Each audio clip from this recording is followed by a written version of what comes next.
Pennsylvania. Yeah. All I think about is how many, like, tiny homes could that have built for the homeless and the veterans, and how much literal good could be done with that, just a fraction of that money in the community. How many hungry families could eat? How many? And I just, we have such a big problem with homeless people and kids not eating, and just the churches alone could put so many programs in place. Oh yeah. I mean, and housing and food to fix it, because these are literally they're just shrines to. I don't think Jesus wants it like that. Yeah, probably I wouldn't think so. So it's really kind of shrines to their own ego, piety, and ego. Yeah, it's like, look at how fabulous our church is. When I'm like, to me, if y'all were just a little church and you were putting your money elsewhere, to me that's fabulous. And I know there are little churches that do that. Yeah, Ross and I were talking about that on the way here, right outside your neighborhood. Yeah, there's this little church that's right out here. You never hear about them in a negative light. Down there, this one right here. We just got to thinking that church has been there a really long time. The one by the overpass. Yeah, they have a lot of property. They have a big area. They don't really. They're not always just growing to grow. But they're always involved in the community. They're always doing like seasonal things, like they do the trunk or treating for the kids, and they do like. And Alexis went there for a little while. I can't remember what the program is, but there's some program where you can buy like these produce boxes for cheap.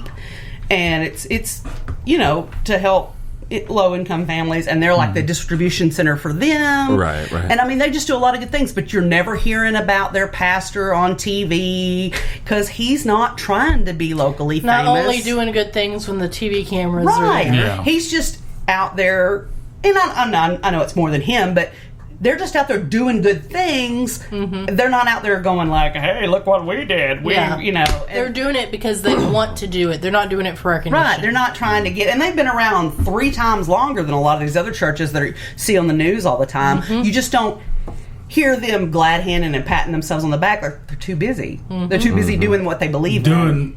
Yeah. And I think that's so admirable. You know. Yeah, I still don't think I'd ever go back to church. I don't think I would either. I've been burned too bad. And we were talking about that. What was it, Friday night? Even when I just think about it, it makes me. I go, you know. Well, and one of us, and I don't fucking remember who it was, said, I don't understand why. Really, I know it wasn't me that said it because I'm the one that answered. But there's It's really weird once you've seen behind the curtain. Yeah. I mean, it's fine with the church we went to. Yeah, we got too heavily involved. Too heavily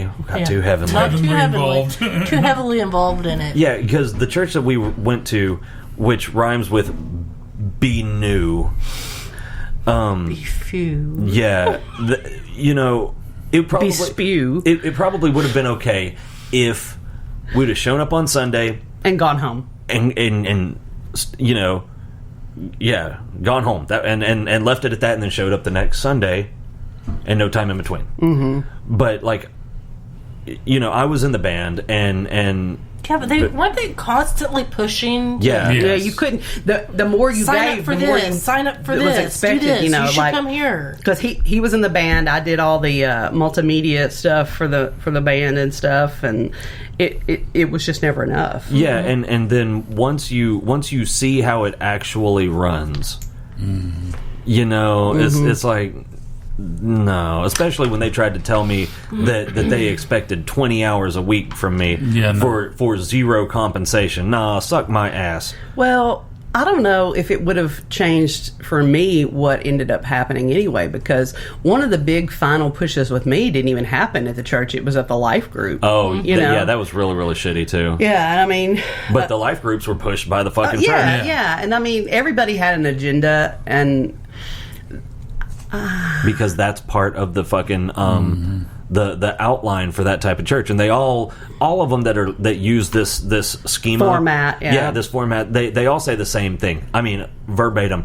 We're not like the other churches. Yeah, the fuck you are, because you got the format online. That damn tattoo sign got us. At churchformats.com or whatever the fuck it is. Well, you know, I mean, they all use the same formats. They all use the same catchphrases. Yeah, they all sing the same type of contemporary music. They have, you know, in older churches you go to, it'd have like the red carpet, the oak pews, and they had these standards that they had to follow. These new churches are the same thing. Yeah, it's different. Okay, it's wall calculated colors, to dark be blue or black. You know this. I mean, it's all the calculated same. to be edgy and open and friendly and all this stuff. And well, you know what they did when they were developing those? They got an organizational psychologist. Yeah, and they went through just like all of those fucking.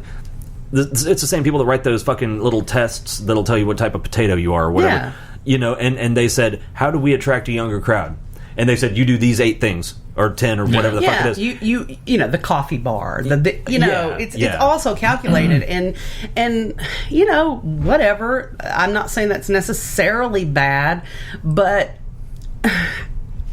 every time I try to fit, I don't fit, and it's because I think too much. I ask too many questions. Oh yeah, that's definitely. You know, and I don't God didn't give me this big old wrinkly brain for me not to use it. I would have loved to have been in that room when a buddy of mine, they kicked him out of the fucking worship band because it was Easter, wasn't it? Yeah, it was getting ready to be Easter, and they had a a meeting with him about some stuff he had been posting on the Facebooks, because he thinks for himself too, and not on any. No, just on his own page. On his own page, Personal Facebook, And they started in on him, and he said, well, let me tell you what, you can't take a pagan holiday like Easter and slap a Jesus bow on it and call it Christian. And they said, oh, okay, you can go. We're done with you now. But yeah, I would have loved, because talking to him, looking at him, is not the kind of person you would expect to say some shit like that. But it's true. Oh, yeah, hands down, it's true. But it's also fucking funny. Thousands of years ago, that was a calculated way of drawing all into of the these, church originally. It was like a whole, you know, I mean, I understand you want, they feel like their mission is important, and that's neither here nor there. I'm not saying that the fact that they're calculated to draw people in is necessarily bad. I understand they feel like they're doing it for a positive reason, but when you try to some of them do, but I happen to know for a motherfucking I don't want to say fact, but I'm like 98% sure that the one individual that led the place that we used to go to does not believe what he preaches. No, I think he's in it for the money. Yep. I think he's money and fame, and I think he's in it for the ego strokes. Yeah. Yep. But I am like 99% sure he does not believe what he says. Well, I'm going to be writing a book. I need some. That book still isn't out, is it? I don't know. It's people gave him free places to stay and write, and, you know. Well, and also, because he's so wonderful. Yeah, well, he's a shady motherfucker. Is what he is. But what was I getting ready to say? I don't believe that he believes what he says. Well, you talking about the Reformed agnostic atheist shtick, the Reformed scientist shtick, which part? All of it. There are two... What's that button for? Is it supposed to be pushed in? No. How about that? Is that better? I was just wondering. I just saw it out. That one's pushed in too. That one's supposed to be pushed in. Wait, that one? Yeah, that's fine. But yeah, he doesn't believe his shit, and I've caught him in a pretty significant lie. Oh, I have. Oh yeah. About here. I'm not going to say his name, and I'm not going to say the place, so I can say the rest of it. You already said the place. No, I didn't. No, okay. But I mean, I said it rhymes with Goony Goo Goo. It rhymes with refuel. Okay. But so they're in this like 10,000 square foot building, right? Well, I'm the one that caught him in that lie. Well, he had said, and I mean, I've seen him tell the entire congregation this numerous times. Yeah, that in the old place, the church was growing really fast, and and they needed a bigger place, and he was driving around praying, and in the building there was an airbag. This building that wasn't even for sale. Yeah, in the building there was an airbag remanufacturing company, and he pulled in because God told him to, and he walked in and said, "Hey, I don't guess you might happen to have a 10,000 square foot building that we can rent." And they said, "You know, it's funny, we actually do." Well, it turns out everything that he fucking said was bullshit. Yeah. Mm-hmm. So here's the problem that I have. If you're gonna lie about something that's that, yes, which he could have so easily turned that around and said, "Here's how miraculous God is. He knew that we would need this. This stuff was lined up for us, before we even started. And here's how it actually happened." But no, he had to lie about it and make it about supernatural. him. Right. Make it about him. He's the hero of the story. Exactly, and that's what I have a problem with. So I cannot take spiritual counsel from a motherfucker who I know for a fact lies. Yep. About stuff that does not need to be lied about. Right, like just dumb shit. Yeah. Like it doesn't change the narrative. It just makes you look better. It certainly wouldn't have made it any less miraculous. Mm-hmm. And he could have spun that in a totally different way and it would have sounded fucking phenomenal. Mm-hmm. But he chose to lie, and as soon as you told the other part of that story, which as it turns out, Brandy knows a woman who used to work for him, and she told you the actual story, how it really came about, which is basically that before the opening of the original place, right, they already had plans and were in talks with the owners of the airbag company to purchase that building. It had been before they ever even opened the door the first time. There had been talks about once they got big enough that was going to be available to him because he wanted the tax write-off. He wanted to move his business to and so it had been. This had been going on for years before the it was miraculous thing. I mean, and it was still cool. I mean, good on him. He decided he could have sold it for a profit. I understand that. Yeah. There's no shame in telling the true story. I just don't understand why we had to make it like this supernatural thing. Because again, it brought it around to being on him. I mean, I do. That's exactly why. It's just and that type of shit. When you see that level of behind the curtain, man, there would have to be some pretty fucking impressive circumstances to get me to go to a church again on a regular basis. Yeah. And I know that not all churches are like that, but I've been fucked by my share and seen that type of bullshit. Yeah, we've all been to plenty. At more than one. My thing is, it doesn't matter because, I mean, I've tried so many different denominations, and, I thought, well, I'll go Methodist because they let women have, wear pants and shit. No, they let them have, like, roles, like leadership roles, and I thought, okay, because that's always been a sore spot with me. Like, women are somehow inferior. Yeah, whatever. I've always had a problem that with didn't work out either. With various doctrines of almost all denominations.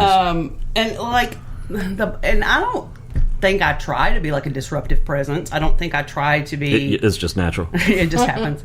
But I mean, I can't I always have questions, and when I ask questions about something, it's not like to try and. It's not to start anything. It's just because I want to know. You're confused about something. Mostly, I have this pathological need to know how everything works. Yeah, I'm just instantly curious about everything, and so. No, see, I'm less curious about how, and a whole lot more curious about why. Well, to me, the how and the why, they do go hand in hand. But like when somebody tells me we believe this, I want to know why we believe this, or how dare you question it? Right? Yeah. It's not. I'm not questioning it because I'm trying to challenge your authority or whatever. I'm just trying to work out all the bits in my head and try to, what do I think? And well, see, and the problem that I've always ran into is, well, we believe this. Where does it say that in the Bible? Oh, well, Billy Bob back in fucking 1884 decided this is how it was. Well, Billy Bob can go fuck himself because Billy Bob's just a dude, just like I'm just a woman. It's exactly. I'm sure Billy Bob wasn't any more enlightened than I am. No, I mean, I don't mean any disrespect for people that go to church on a regular I don't basis. either. I think but it's you're great probably to have about faith. to get it. No, it's just I hear a lot that kind of after we left the church, that the church is a hospital for the sick. Mm-hmm. Well, maybe I'm just not sick enough. Yeah, maybe. Yep. I don't. Yeah. I don't know. I hear that all the time. The church isn't for perfect people. Well, then quit trying to act like you're perfect. Mm-hmm. You like literally, anytime anybody is different,